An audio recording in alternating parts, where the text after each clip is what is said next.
Welcome to the Learning Pines YouTube. We hope this video helps.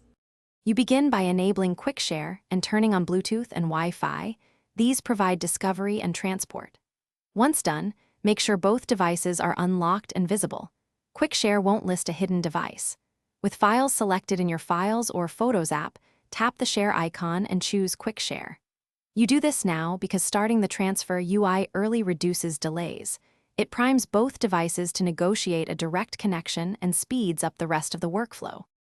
After you tap Quick Share, pick the receiving device from the list. Devices are sorted by signal strength and recent contact. Once you choose it, the receiver must accept the incoming request. This creates an encrypted peer-to-peer session. While transferring, keep the sending app and Quick Share dialog in the foreground. Backgrounding can pause or slow transfers.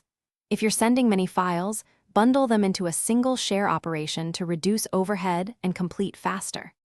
When the transfer ends, confirm the receiver has the files and open one to verify integrity. Quick Share shows completion and a percentage, but you should spot check content.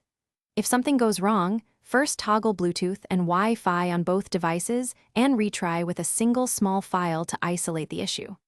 Also move closer, under 10 meters, and avoid crowded Wi-Fi channels. These steps resolve the majority of failures because discovery and Thanks for watching. Consider subscribing if we helped you.